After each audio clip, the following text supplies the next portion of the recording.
A veteran charity is hosting a new track series to reduce veteran suicide. The format is track cross, like a time trial or time attack, but with just one car running at a time. Drivers compete individually and as teams. The event is at Summit Point Raceway on October 22nd. Registration is on motorsportreg.com. Search for Top Dog Track Cross.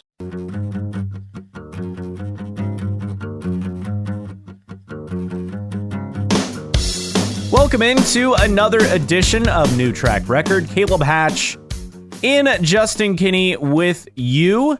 Thanks so much for joining us this week.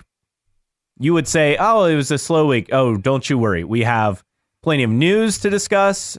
Rumors. Some juicy rumors that I got the other day. I like juicy. A lot of fascinating things to get to on the show this week as we record Thursday evening here in the U.S., October 13th. Justin Kinney, hello. Hi.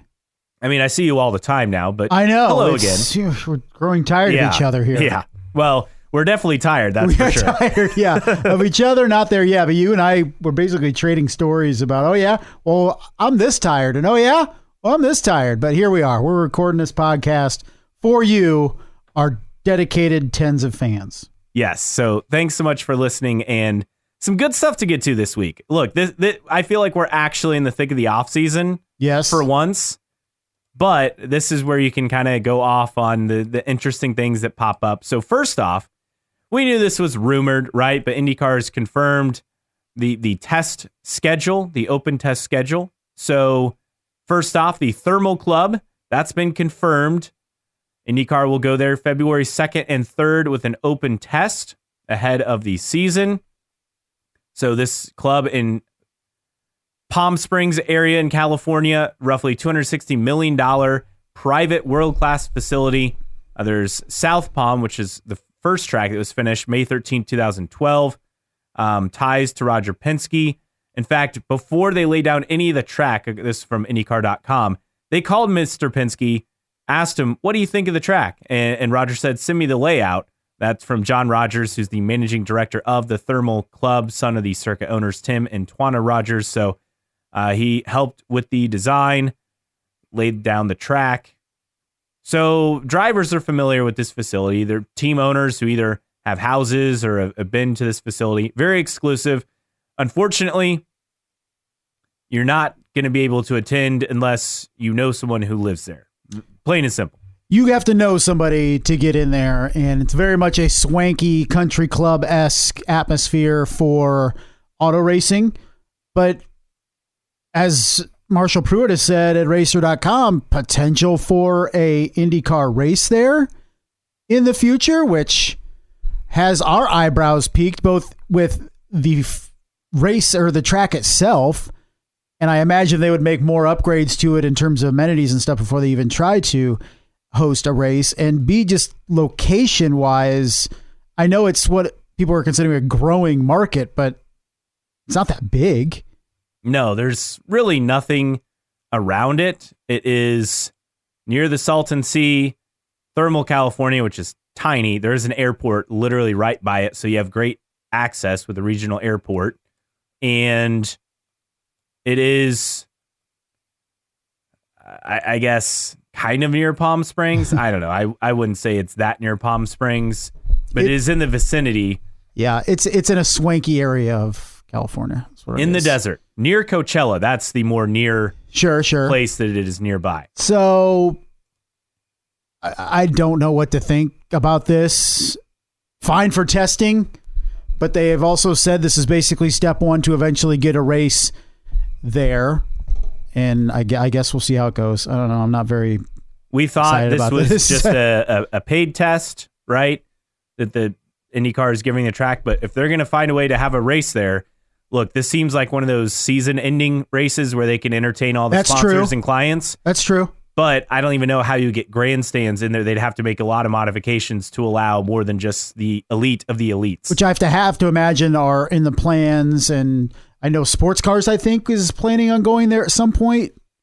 So there is a push, I guess, to make this a place. But right now, it just seems like a glorified country club that has a racetrack that IndyCar is going to test at. And that's fine for testing. but I'm going to have to see a lot more before I buy into this as a legitimate race venue. And considering when we're going to California now, and other than Long Beach draws, but we go to Laguna Seca, and it's okay crowd, but nothing amazing. Sonoma, people never showed up. So you're telling me that people are all of a sudden going to come to this thermal place? I'm not buying it. Yeah, that is a question. Again, just because fans can't even check it out. It's an amazing looking facility, I'm not going to lie. But middle of nowhere, we'll see what becomes of it. But again, just for a test day, that is one thing. Now, the thing we don't know is if this would be streamed on Peacock. There's no word on that as far as testing goes. My guess would be we might get one of the days streaming and maybe not the other, which, look, I mean, you take that, right? I mean, I think a lot of fans would take that because early February, middle of winter here in the Midwest, you're starving for IndyCar content, and it's someplace that's presumably warm, tropical, exotic looking, at least compared to us Midwesterners. We're digging out of snow. It's yes, very much so. Yeah, so it'll be entertaining. And we're desperate for anything. I know when St. Pete comes every year, I'm watching every practice session. I'm watching every Indy Lights practice session. Oh, is USF 2000? And great, I'll watch that too. That's how desperate we are in February, March for anything auto racing related. And so, yeah, I'll tune into thermal. We'll see if it's on 1 or 2 days. And then the rest of the testing schedule as far as the open tests for IndyCar in 2023, 3 of them. So we have the Thermal Club, which is essentially the spring training, if you will, even though it's in winter. Then you'll have the Indianapolis Motor Speedway test Thursday and Friday, April 20th and 21st. Usually, again, near late April, normal stuff there. Entire field is expected to participate in the test. So does that mean that there will be 33 cars there? I mean, usually by that point, the Indy 500 field is essentially locked in. Well, they've said the entire Indy 500 field will be there. Yeah. Is that just, are they just using that as wording, or is it actually going to be? What does that mean? Yeah. I mean, maybe they feel right now they know who is going to be entered in the Indianapolis 500 at this point, and everybody's committed to being that test. So here's what we know. So AJ Foyt Racing, they have 2 cars. We do not expect them to expand. Dalton Kellett and Foyt not continuing next year. I don't know if Kellett could land somewhere else. I mean, maybe if a team needs money, or maybe does the Indy 500 and some sports car races. I don't know. As far as being full-time, I would think it's Juncos or bust, but Juncos has their eyes on some other people as well. Penske's full. They're not running a 4th. Rahal could run a 4th. Meyer-Shank could run a 3rd. Juncos, we know, will run 2. Ed Carpenter can run a 3rd.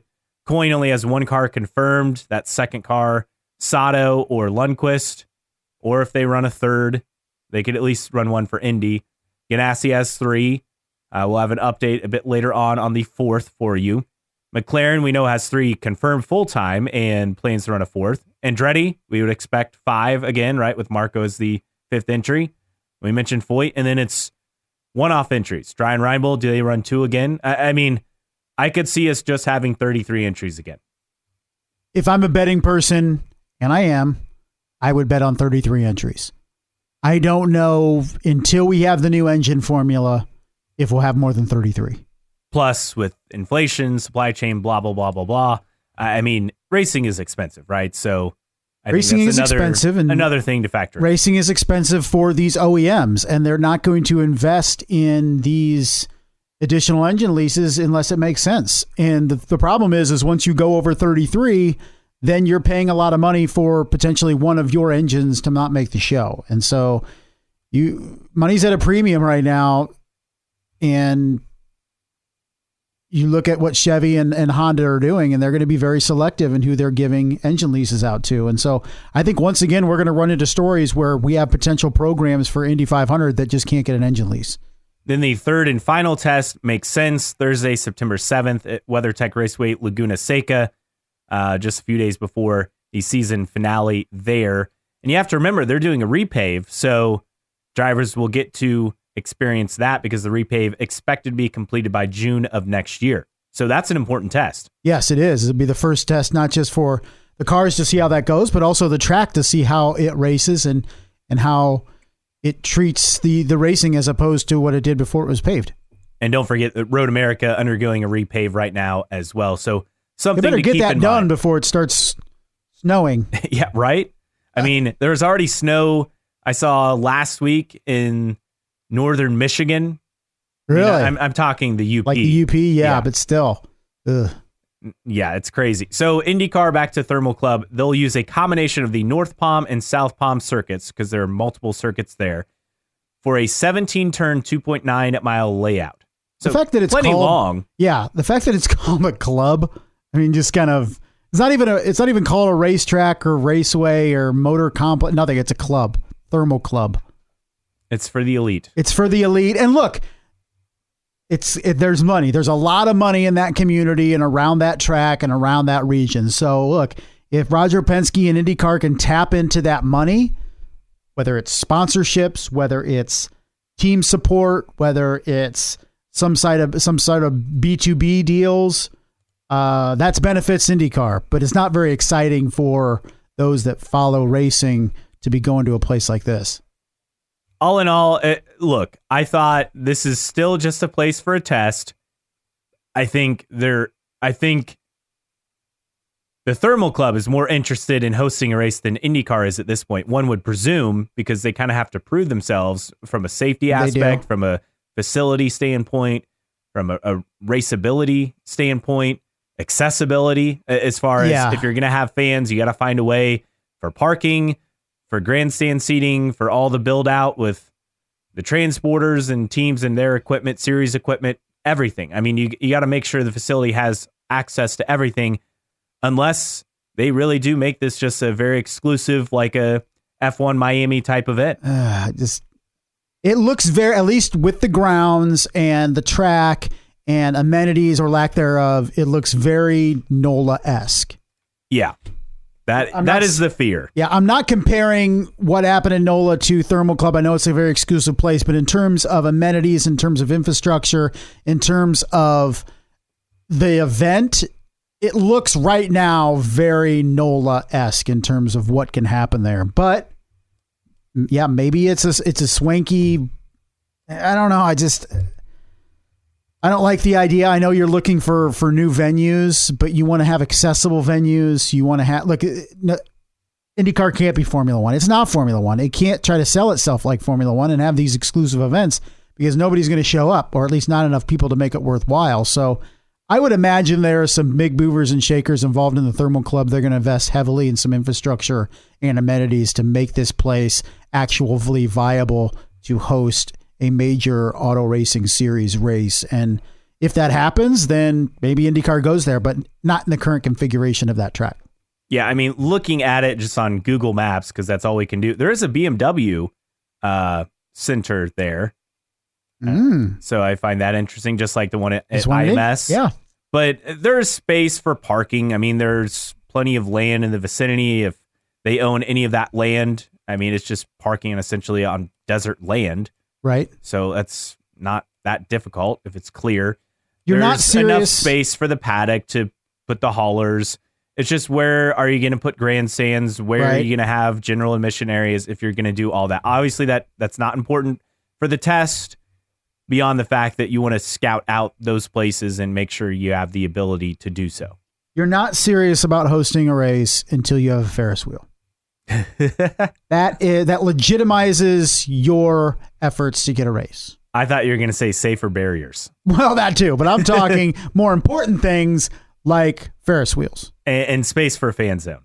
Yeah, absolutely. Which includes the Ferris wheel. Yes, exactly. So we'll see how that plays out, but I get that people may not be as excited about this. And we talked all last week, right? That was last week, about could it be Utah Motorsports Campus as that track out west, but I would assume this is the track out west. It sounds like that is the possibility, which we felt we had put all the pieces together and added everything up and saw that it was obvious that Lotus was coming back as a third OEM based on Utah Motorsports Park. So I'm still sticking to my guns that could be a potential future place for IndyCar to run, simply because I put way too much time and efforts into identifying it, and I'm just going to stick with it until it crashes and burns. Also, I must say, it's a very picturesque area. Absolutely is. Beautiful. Santa Rosa Mountains, I believe, mountain range in the background. I mean, it's just amazing. Beautiful, not too far from Salt Lake. I think we made a pretty good pitch. Maybe we should be hired by Utah Motorsports Park. We could be their promoters. Oh, sorry. I was talking about the Thermal Club, but yes, both of them have mountain ranges in the background. Yeah, very picturesque. So, yeah, we're doing a great job promoting either one, but especially the one up in Utah. So that's the off-season and in-season test schedule for IndyCar. That was kind of the first bit of news that came down over the week. The next bit of news that came down over the week, oh man, here we go, Justin. Just like international races, third engine manufacturers, this I feel like is the other white whale. This is an update? I guess. We have an update? Marshall Pruitt, Racer.com. IndyCar close to signing off on TV documentary series. Close. Haven't we been close before? It seems like there's IndyCar's been close before. We've been close to about third OEM. Close. And close look to signing a deal. And reading this story, I could not be any less excited about the format. Am I wrong? Well, I mean, it's not like we know many details. Well, they want to be at St. Pete to start filming, which tells me they want to do like a season-long thing. Well, no, they want to be at the Thermal Club for spring training. Yeah, first, if possible. Now, granted, this wouldn't come out in 2023, likely 2024, which makes sense. I mean, you have to have time to film, true, to edit, to piece it together. That these are people's jobs. It takes a lot of time to put these things together. That's how Drive to Survive is set up as well. Yeah. And it makes sense. I completely understand it. You can't do it in season. That's asking a lot of a lot of people. And I don't think IndyCar could afford to have the crew to make it happen like that. But the problem is, if you do a season-long show that covers the season, it's Drive to Survive 2.0. Correct. Without the ultra crazy technology, the ultra crazy budgets, and quite frankly, the drama that Formula One has. I'm not interested in it. I mean, if you are trying to aim this to prospective new fans, which is what Drive to Survive basically is, then you have to have a hook to draw them in. And what's the hook? What's the hook for me, episode 1, to tune in to watch off-season testing at Thermal Club or at IndyCar, if I'm a less than casual fan? Well, I would say with the Thermal Club, it is an exclusive elite-looking location. And that's, I think, what Formula One has the ability to sell more than anyone, is that the exotic locales, it's worldwide, it's these exclusive, I mean, these guys are making tens and even up to $100 million, per year based on their salaries and endorsements and sponsor agreements and all that. But that's not IndyCar, though. No. Eventually, you're going to Mid-Ohio. Yeah. Eventually, you're going to Road America. Eventually, you're going to Iowa. You can sell that as your first episode, but they're ready to go. I'm sticking to the fact that the only draw in terms of getting new fans in is building a series every year around the month of May. And that's what. And the problem is when you're regulated to 33 entries, you lose the majority of the drama of May in terms of drivers and teams making the show and not making the show. So I hesitate. Like, I've never been excited about this live streaming show anyway, because in a perfect world, it's not built for you and I, Caleb. It's built to draw other people in. Correct. For us, it was kind of like, what was it? IndyCar 36 or whatever. Yep. Which was okay, but after a while, it just kind of got monotonous a little bit. I feel like it maybe wasn't aimed at people like us. It was aimed at other people. I still feel like this is the aim for this, and that's where it should be, but I don't know if the hook is good enough to draw people in. It feels like a proposal that it's like, okay, we're finally doing something just to say we did something. Yeah, Drive to Survive is not driven to be geared toward F1 fans at all. I mean, no. I already followed F1. I already knew the drivers, maybe not to the level that I learned from watching Drive to Survive. It's made me more interested in Formula One. It worked, but I think the diehard fans before Drive to Survive are still diehard fans during Drive to Survive. Or they're probably sick of hearing about Drive to Survive. That's probably more likely. All those Johnny-come-lately F1 fans now. The fad will pass. Give it after next season. That's my stance on that. But IndyCar, they flew down to Texas the other day. Mark Miles saying they're hoping to finalize a deal. He says this one seems quite close. Hopefully we'll have a specific announcement to make before long. Further details, it is not a well-known Dutch reality TV producer, Reinout or Le Mans. I'm sure I butchered that. They were part completely. of was that the group that was with Kardashians that did yes, some of that? I believe so. Okay. I believe that's who he was connected with, the producer for Keeping Up with the Kardashians a long time. So rumored to be involved in the project, not been contracted by the series. And this is the note where I got about spring training. Marshall Pruitt saying, too early to say if spring training will be covered on Peacock streaming platform, which I think is something that if day one goes well and then you stream day two, that's something I think fans kind of need to see. I think so. I think at that point, like we said, we're desperate for anything. You'd have it on at work in the background at the very least to get your fix of some IndyCar racing, because NASCAR would be getting close, right? It's mid-February, late February. So the 5 Daytona would be happening, speed weeks, all that stuff. That kind of wets the whistle a little bit. But if you're not totally into stock cars like us, you're wanting more, and having spring training on and getting storylines. And it is refreshing because it's been several months since we caught up with these drivers, and you got new drivers and all that. It's a good way, I feel, to get caught up in everything that happened in the off season and get to know some of the new guys before St. Pete. Well, and remember, IndyCar purposely timed this test how they did because the NASCAR media and motorsports media will already be in Southern California because the Clash of the Coliseum is that weekend, and this test is on the Thursday and Friday before all that. Well, that's this was intentional. Smart. So That's a smart move. We'll see if that plays out well as long as the media get access, right? I mean, if the public can't get access, you would hope that the media gets some access. Yeah, hopefully you don't have to make 8 figures to get in. Yeah, because we know that 6 figures probably wouldn't be enough. 7 maybe. Yeah. But 8, I think you're locked in with that venue. Yeah, you're probably good with 8. That's the update on streaming. There have been other rumors that have popped up here and there. Thing about Elio, thing about Dan Weldon, but nothing that I've seen out there that is completely positive and signed off on.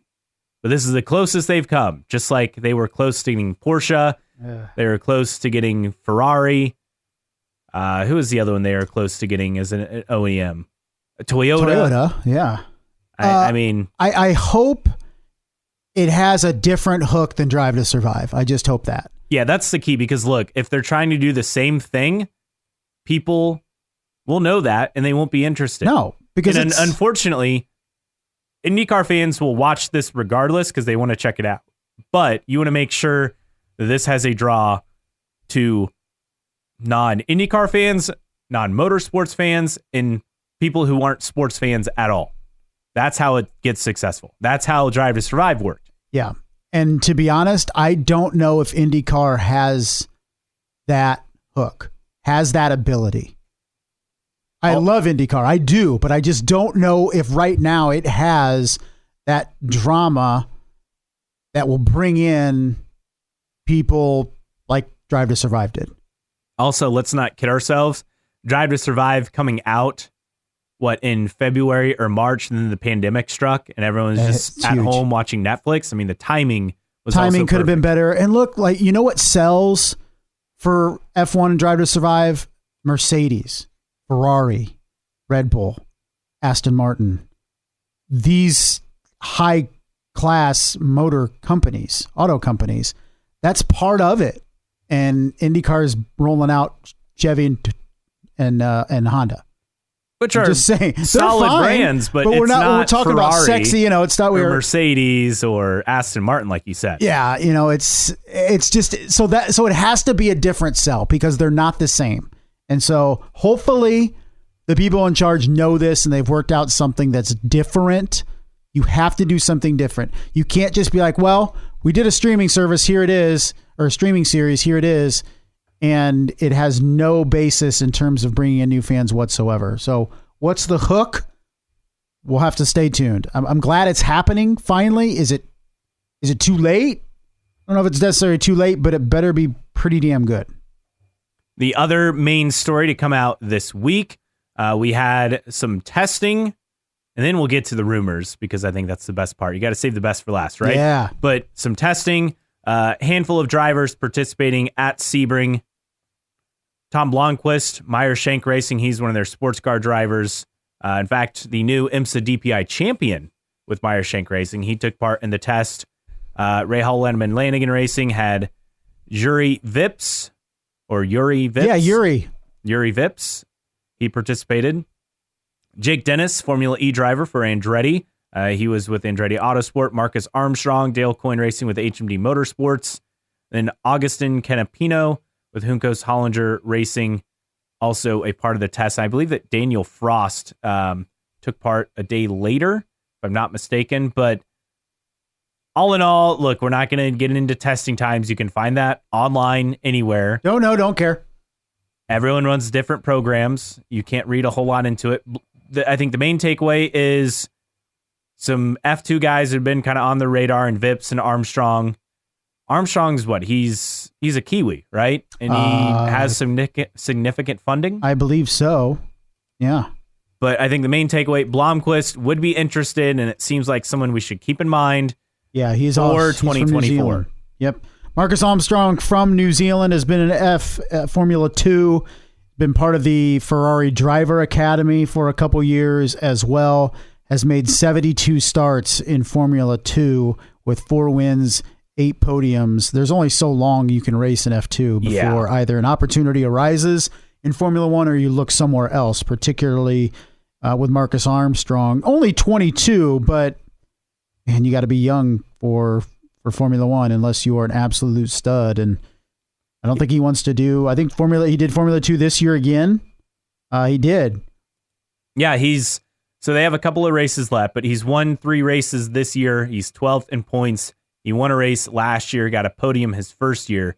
Essentially, he's out of time there, and I think IndyCar could be a legitimate possibility for him in 2023. Well, not only that, he's not only out of time in terms of he can't go somewhere, but there's always somebody else that's coming up that Ferrari or whoever wants in that F2 spot as their next prospective talent to get to Formula 1. So I'm sure not only he's feeling the pressure for his own career, but he's also feeling the pressure from underneath, from F3 and even for F4, is that the pipeline continues to go. If you stall, you need to get out of the way for the next crop of talent. So out of that list of drivers, who is most likely to participate in an IndyCar race in 2023? Out of that 5 that you mentioned? Yeah. The dude with Juncos. Really? I feel he's going to be in the mix at Juncos, isn't he? I don't know. I've always been under the impression that's just kind of a goodwill deal that they have to get these demonstration runs. I feel like Armstrong would be the favorite. Yeah. I think I could see Armstrong laning somewhere, whether it's a partial season or a full season, whether it's Juncos. You don't think he runs Indy Lights with Coyne and HMD? I mean, you're running F2. You don't need to run Indy Lights. No, I agree, but HMD has 47 open seats for their Indy Lights program. They filled 6 out of 8. Well, they only have 2 left. I better jump on them. They're running out of opportunities, I guess. True. I would say I would stick with Augustin Canapino just because of for me, the hype that's around him in terms of what Juncos is trying to do in Argentina. And if there's support for an Argentinian race in the future, an Argentinian fans, Argentinian sponsors, then I think Juncos wants to go with the Argentinian in its team. And if those things come to fruition, I think you see Canapino in a seat. Maybe not a full-time seat with Juncos, but at least some races in 2023. Some other silly season news. Ganassi development driver Kiffin Simpson will return with HMD Motorsports as part of their 8 Indy Lights entries next year. So that's another name to keep in mind, maybe for 2024. Jenna Fryer with some interesting notes. So Tim Cindric confirms that Team Penske spoke with Menards about a 4th car at Indy and declined. So who declined? Menards declined, or see that? Yeah, it's text confused me. Tweet confused me. So who declined? Menards or Cindric? So here's what she goes on to say. Menard has confirmed he's got money put aside and wants to do a program with Kyle Busch, but is adamant it must be Menard's colors. That's not papaya, so there's the McLaren snag. So that's the first part. Cindric says Penske would only do a 4th car if the car had a legitimate chance to win, did not dilute the effort of the existing 3 cars. Well, you could argue their existing 3 cars don't have much of a chance to win right now. You said it, not me. Based on the last couple of years. Yeah, they've not been competitive at Indy since Pagano won in 2019. So why would, if you cannot be competitive with 3 cars, enter 4 cars? That's a reason why Roger Penske is where he is and other people are not, is making decisions like that. And it goes in the business world and also the motorsports world. If I can't have 3 competitive cars, then why should I have 4 uncompetitive cars? Then Fryer goes on to say, Penske has already decided there will be no 4th Indy 500 car this year as the organization prepares for the World Endurance Championship, IMSA, and Le Mans. You got to remember they have that Le Mans entry, right, with Porsche? Yeah. Is that correct? Yep. So that's a big undertaking, and I would presume a lot of the crew that would have been with that 4th Indy 500 entry is now working on that program, and rightfully so. I think the priority of Roger Penske and Tim Cindric is to get the Indy 500 program right before they expand.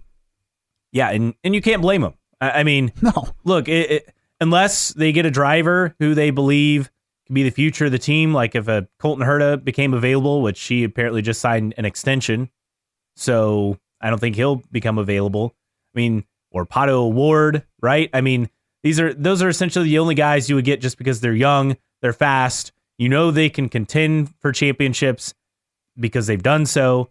They've won multiple races. They just haven't won a championship themselves yet. And those are kind of the 2 guys you would think that have to be on Penske's radar. And for most teams, if you have a prospective sponsor that wants to field a car, you try to make it work so you can make the money because you need the money.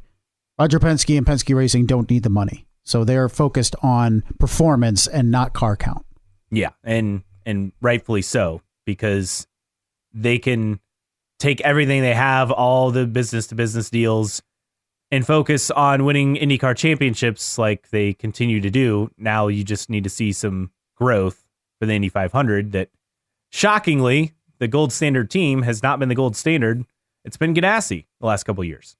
And I feel like we enter a 2023 season where we are confident in saying every one of their drivers can compete for the championship. Last couple of years, we didn't think Scott McLaughlin could do it. First year was rookie year, obviously. We felt year 2, man, he's got to perform well. He met expectations for year 2, and now is going to be in the thick. Yeah, and now has put thrust himself into championship contention in 2023. So entering the year, we're, for the first time in a couple of years, saying, okay, Penske's got 3 bullets in the chamber that can compete for a championship.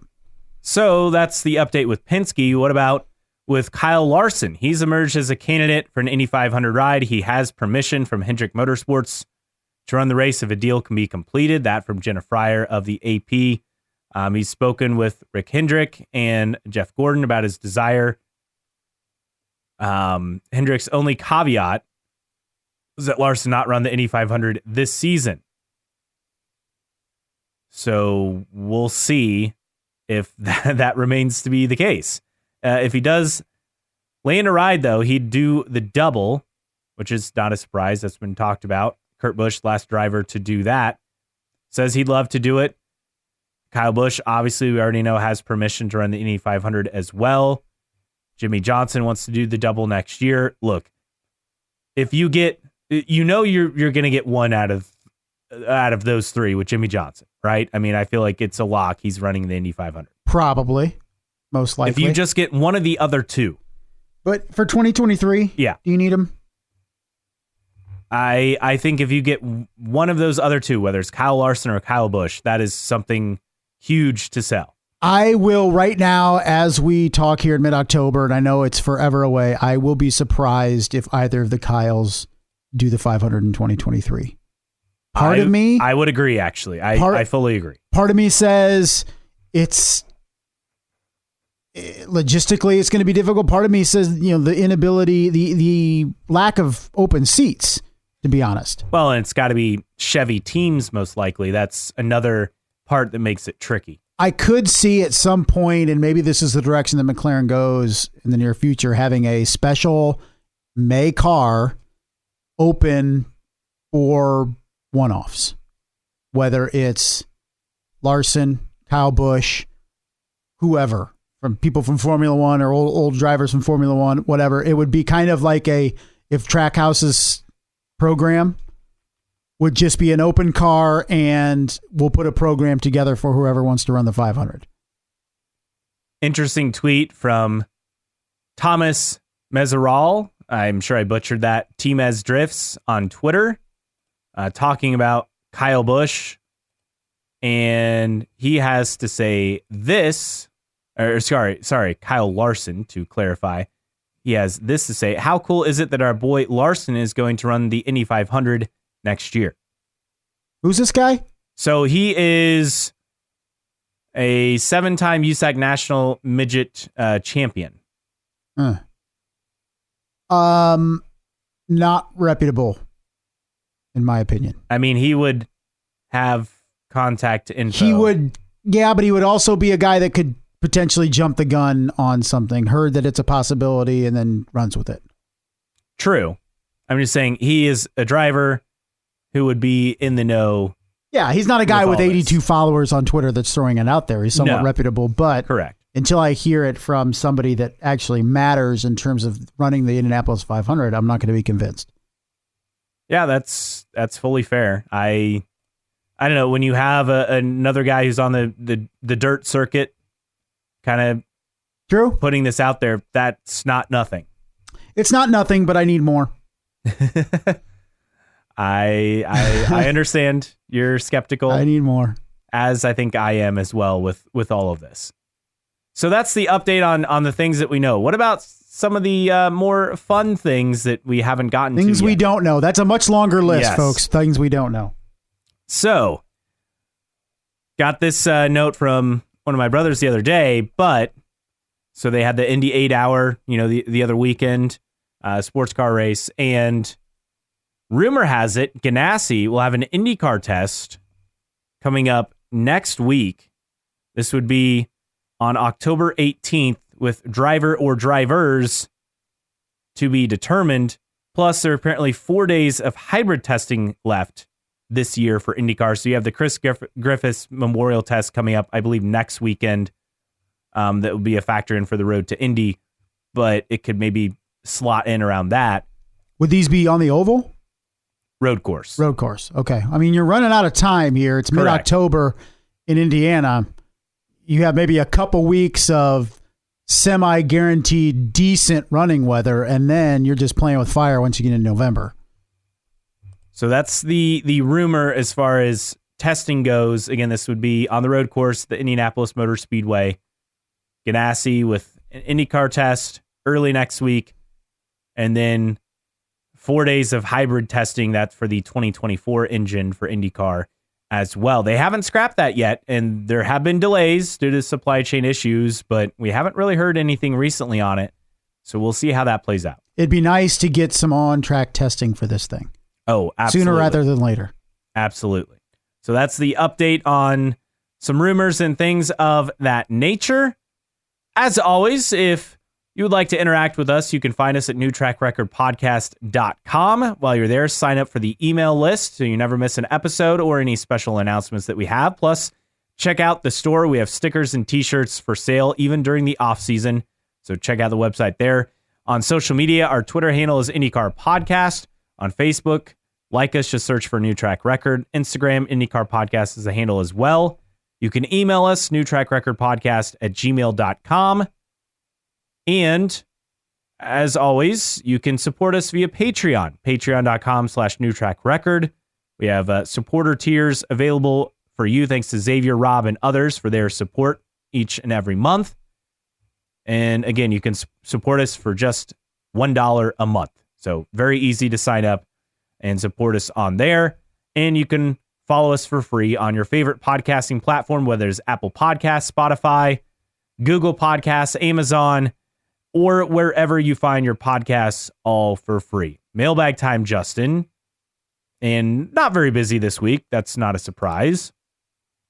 Plenty of comments on Dalton Kellett not returning to AJ Foyt Racing next year. So he posted that update on Twitter. NK Harden saying, I'll remember his top 12 qualifying effort at Nashville that he only got because of a red in Group 1. I'll also recall how he managed to drop back to his routine back of the pack spot in just a couple of laps and eventually finished 25th. He never deserved to be an IndyCar. Stash_stash said addition by subtraction. NK Harden also adds the back row of every single race just won't look the same. Jeff Cerneski, while he may not have the talent to be a winning IndyCar driver, he did help keep the Foyt team racing. Foyt fans should be happy about his time with the team. He was also great with the fans. Yeah, he was very good and engaging on social media. I just don't think he ever had the performance to compete consistently or at all in IndyCar, unfortunately. I wish you could take Dalton Kellett's personality and put it in some of the personalities of successful full-time drivers. Yeah, that is true. He's very engaging, informative, interesting on social media, always promoting IndyCar, especially with his STEM background and getting into kind of the nuts and bolts and making it make sense for idiots like us. It was great. And the point about him keeping the Foyt team on the grid, that is completely accurate. I guess we can't take that for granted. Do we see him in a race next year with the team? I don't know. Yeah. I guess I'd be surprised. Seems like he's ready to kind of tackle something else. I don't see him I know they're saying he's looking for other opportunities, but no, I don't see it. I don't think he did enough to get another opportunity. And then one other comment on all of that. I'd love to see him as an engineer somewhere with a regular role on screen. I think he could have a really good career going that way. A lot of people saying he'd be good for the broadcast as well, and I don't disagree. That'd be very interesting there with him. But all in all, look, a 12th at Gateway, his career best finish that came last year in that race. He had opportunities.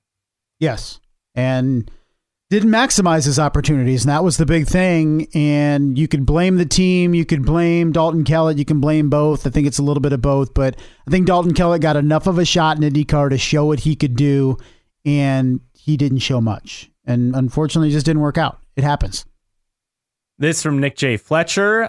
Racer tweeted, preview Trans Am Series West at Utah. And he says, coincidence? I think not. It's happening. We started the push. Some thoughts on filming for the docu-series that is quite close, according to Mark Miles. I hope this is not a talking Terry Angstat thing where, he was always touting some race event that was never even close to happening. Rob_McMahon says, this docu-series will get tens and tens of views. How about new cars instead? I know. Yeah, I don't disagree. I'm on board. I say if it's Drive to Survive 2.0, it serves no purpose. This from Scuba Steve 85. If only they'd started 1 year sooner, they'd have the McLaren Pilot Ganassi drama. See, that could draw you in. Right? But I feel the people that are excited about this are IndyCar fans, which are not your target audience, or it shouldn't be. You already have those people. Correct. You need other people. New people. Yes. Zaxi8771, I wish I was interested, but this just sounds boring to me. If it brings new eyeballs to the series, I'm all for it, though. No, that's the key. If it sells, if it brings eyebrows and eyeballs to the series that otherwise wouldn't give it a shot, it's worked. I just don't know with the little we've heard about the format or what it could be, if that's even going to do anything. But I'll wait to reserve complete judgment once I see the product or hear the format. But I'm just worried that it's just going to try to copy Drive to Survive. Then these from Transocean Trojan. Doc Series is good. The question is, how do you differentiate it from F1? NASCAR is like the redneck Southern American vibe. What is IndyCar? It's not anywhere close to F1 in regards to technology. I guess the angle is to play up the wheel-to-wheel and danger of ovals, but even that gets you a sideways look these days because the safety of the sport is paramount. And if you even insinuate that crashes make the sport interesting, you get people upset. I honestly don't know how you make it interesting. Thoughts? I don't know. I feel like Drive to Survive dealt with the Grosjean stuff tastefully, I feel. Mm-hmm. There's always going to be that contingent of people that find it offensive when you show crashes or anything. In promos, whatever, there's a vocal minority that's always going to be that. But that's a fact of the sport. And unfortunately, that's what draws people sometimes. When does IndyCar ever get on ESPN? When they have a major crash or what? The Indy 500? That's it? Yeah, that's about it. Pretty much. Or if there's some like social media thing or drama, there's like punches James thrown or Hinchcliffe, peeing during a red flag at Barber. Yeah, that'll get on. That got on there. So, look, unfortunately, that stuff sells, and it is a part of the sport. So I don't think you can shy away from it. But I don't feel like the race-to-race drama of IndyCar is there enough to sell a lot of people tuning in. You're going to get the same people that tune in to practice on Peacock and the people that tune into every race that are going to watch that. It's going to serve no purpose. And quite frankly, for me, Caleb, I don't have a lot of time. I don't have a lot of free time. And I watch a lot of racing, and sometimes I have to pick and choose the racing I watch or the sports I watch because I don't have time. That's not going to be my higher priority list. If you're handing me a Drive to Survive like IndyCar show, I don't know how much I'm going to watch. And I'm a big IndyCar fan, so that's a problem unless it's significantly aimed at new fans. Yeah, and again, that'll make the current fans feel left out. But it's not about the current fans. Absolutely. To be clear. Totally. That wraps up the mailbag. As always, you can send us your tweets, Facebook messages, Instagram messages, snail mail, carrier pigeon, what have you. Hologram, telegram. We'll get to it on the following week's episode. Okay, news and notes time. Just a couple of things to get to here. First off, Mario Andretti is going to drive a modern McLaren F1 car at Laguna Seca this weekend. So this is pretty cool. Expected to be a hybrid era car, 2014 or so. You got to remember that was Mario's final race in IndyCar was at Laguna Seca in 1994. The deal is finally happening. So this is really, really, really cool. He'll get the opportunity to drive a modern F1 McLaren IndyCar. And look, some people out there may not like McLaren and the business practices they've brought to IndyCar and how they handle driver contracts and seeking drivers. But these are the opportunities that McLaren brings to the sport. And it's pretty cool that Mario Andretti is getting this opportunity to do this with McLaren out at Laguna Seca. And these are the positive things that you can look at McLaren if you're bothered by the other stuff and say, yeah, it's pretty cool they're in the series and involved, and it allows some of the legends of the sport to do stuff like this. A couple of interesting quotes from Mario in the story from roadandtrack.com. First one, I've done some testing for Michael that a lot of people don't know about, and the IndyCars have got basically the same type of wheel where you operate the clutch and all that. So that's no big deal. So that's the first one. The second one at the very end, he says, a lot of them, it's going out on a date with an old girlfriend, talking about driving his former Indy cars and F1 cars from the past. But Love Mario. It's like a date with a 25-year-old. I've never done that, but yeah, I'm willing to experience it with this car. And here's the thing. Mario Andretti can jump into a Formula One car and do this. He could also easily pick up a 25-year-old. That's how smooth and awesome Mario Andretti is. He's charming. That dude's charming. He still looks good for his age. That smile. He has charisma. He could totally land a 25-year-old. And I don't think it would take him long. And I'm not just talking about drunk 25-year-old in the snake pit either. Mario's just a cool dude that transcends generations, transcends time. Just a smooth cat, man. A gift for IndyCar. Very lucky to have him. For sure. Still heavily involved in the sport. Speaking of McLaren, Alex Palou, Pato Award, continued their TPC, the testing of a previous car program, last week at the Red Bull Ring in Austria. And the key takeaway from the article from Chris Medlin of Racer.com, both drivers are expected to get further opportunities in the MCL 35M with McLaren this year, the IndyCar season over. They could also receive FP1 outings with McLaren, one of the remaining 4 rounds in Austin, Mexico, Brazil, and Abu Dhabi. You would think Mexico would be Pato Award. The Pato Award. Maybe even Austin, too. Makes too much sense. Yeah, Austin, too. That's got to happen, right? I hope so. I think it'd be a really cool experience. It'd be great buzz for IndyCar as well to take part in that. You hope Palou gets a couple. Maybe they split those. Maybe Colton Herta gets one. right? Because wouldn't he have the ability to do that as well? I have to think at least one of them for Austin gets one. Yeah. And maybe even Mexico. Let's hope. Yes, I'm hopeful they can continue to get some seat time and FP1s, right? That's super license points, correct? That's it. That's how you get some super license points, because they said, didn't they, Colton Herta could get the amount of points he needed for next year if he did the rest of the FP1s, correct? Yes, but I mean that's they, not they happening, missed but that time. But conceivably he could have, which means you're getting super license points doing FP1s. I believe so. I'm no expert on super But I think it's license contingent. points. Is it contingent on not crashing or not bringing it out yellow, or is it you get it regardless? I think you get it if it's like a viable attempt. Okay. Which I don't think that'd be an issue. No, I don't think so either. Tony Kanaan, the legend. Congrats. He finished Ironman triathlon Did in Dallas Clark finish? Hawaii. I don't know. That is He's still in the swimming part? great question, but Kanaan, 12 hours, 39 minutes, 53 seconds. Across the finish line. So what's it breaking down? It's run, bike, swim, right? Yes. So 12 hours. Nearly 13, but the makeup for a triathlon, 2.4 mile swim, 112 mile bicycle ride, and a marathon, 26 point. This says 26.22 miles. But yeah, it's 26.2. But that's you run a marathon and then do a century ride. Over a century ride. Yeah, and before that, a 2.4 mile swim. So 2.4 mile swim's first? Yeah. Swim, bike ride, run. Oh, runs last? Yeah. That's wild. Cannot imagine. That's so for incomprehensible example, to me.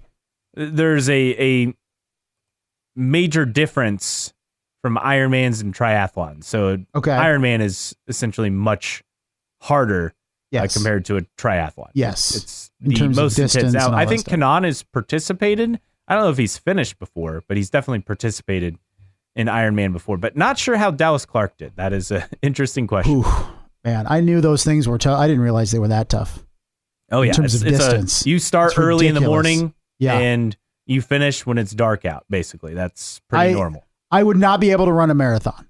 I could probably do 110 miles on the bike. I'd be stopping.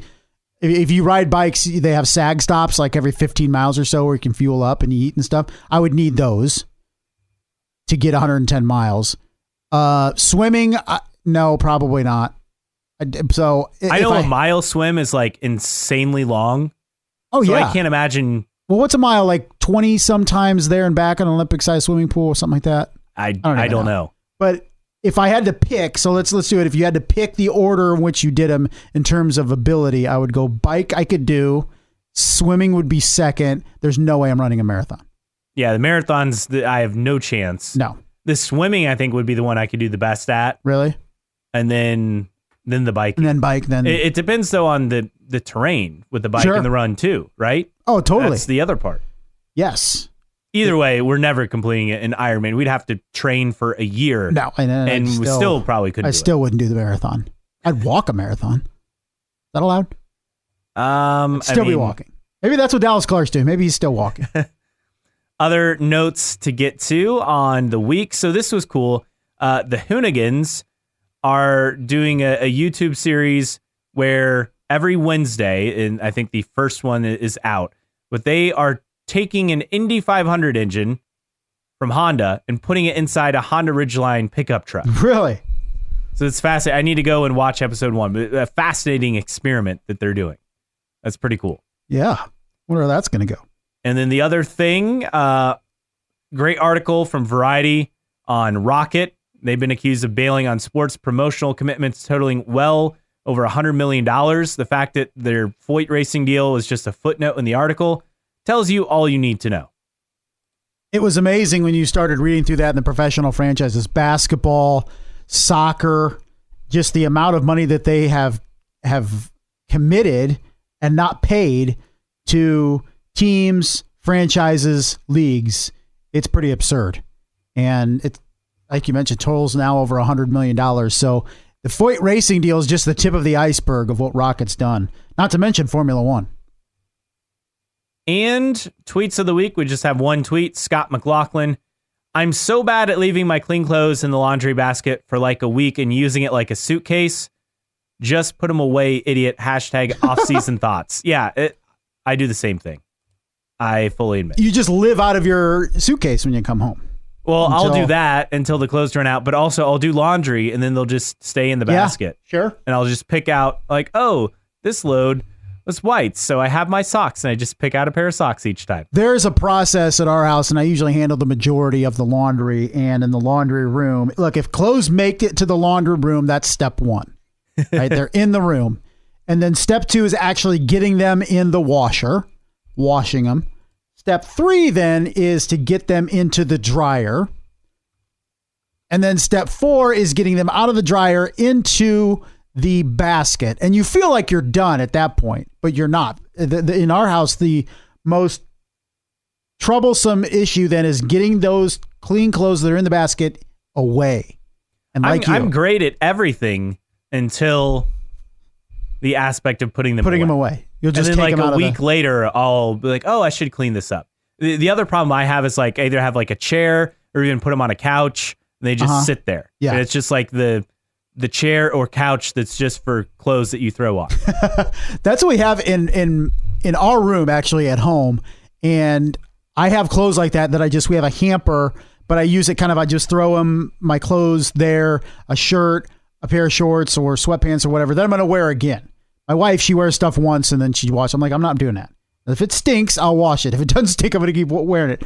But it sits in our room and it just accumulates clothes. And then I get yelled at to put them away. But I've been told, because we're about to have a baby, that where that is in our room is where the crib is going. So I'm being told I need to do something with those clothes. And I'm thinking, well, I'm going to wear them tomorrow or I'm going to wear them later. They're not dirty yet. Why am I hanging them up? I now have to I may actually have to put those clothes away. And that's where I pick my wardrobe from. I never go in the closet. I just go to that pile. It's going to be this child is being a major inconvenience on my choice of wardrobe. Already being obnoxious. Good luck with that. It'll be all right.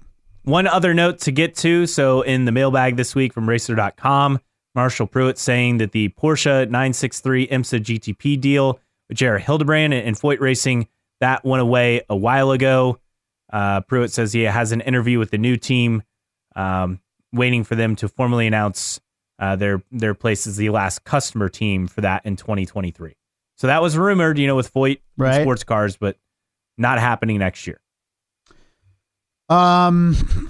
Probably expected. I think what we're seeing with Foyt is scaling back a little bit. We mentioned, probably that third car not happening.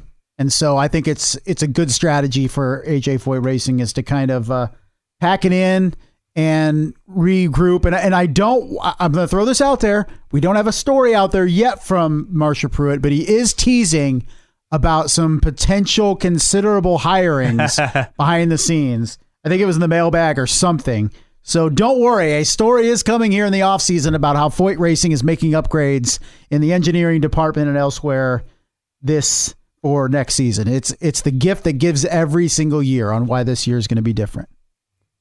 It's an off-season staple. It is very much is. Seriously.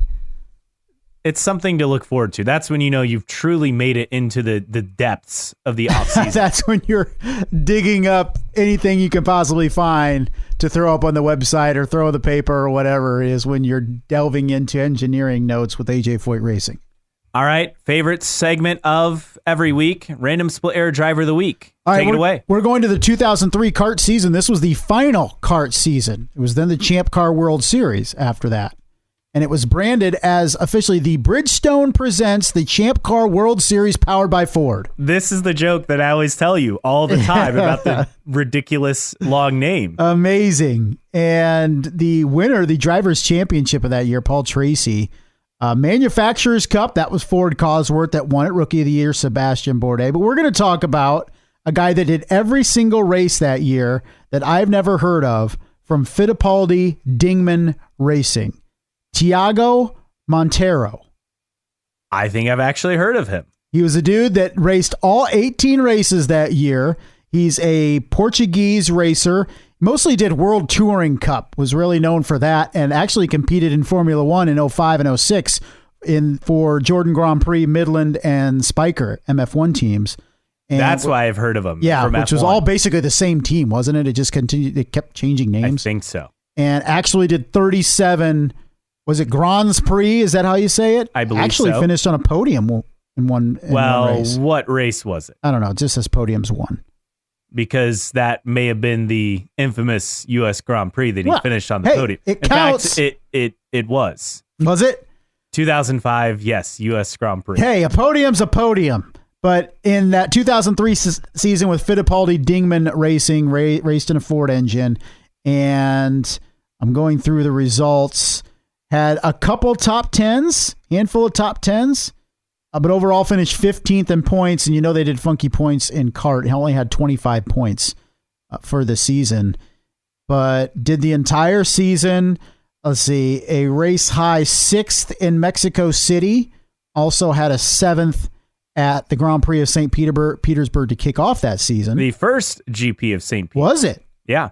The inaugural edition of the Grand Prix. You got to of St. remember, Petersburg. so 2003, it was starting, kart, yeah. and then no race in 2004, and then return in 2005, I believe. Yeah. So that's where we are. He's still around, Mr. Tiago Monteiro, and is the only Portuguese driver to have scored a Formula One podium finish. The controversial United States Grand Prix. It counts, and Portugal will celebrate it for sure. And he married in 2008 Portuguese model Diana Pereira. So he's doing okay for himself, folks.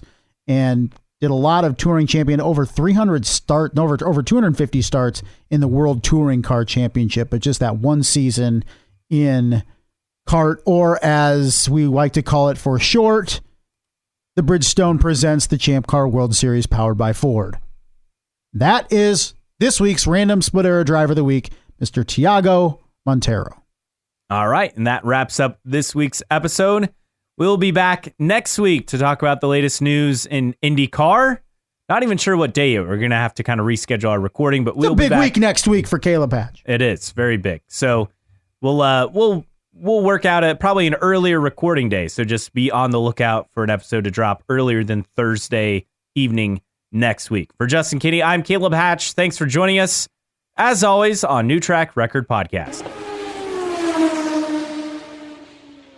A veteran charity is hosting a new track series to reduce veteran suicide. The format is track cross, like a time trial or time attack, but with just one car running at a time. Drivers compete individually and as teams. The event is at Summit Point Raceway on October 22nd. Registration is on motorsportreg.com. Search for Top Dog Track Cross. Podcasts by Federated Media.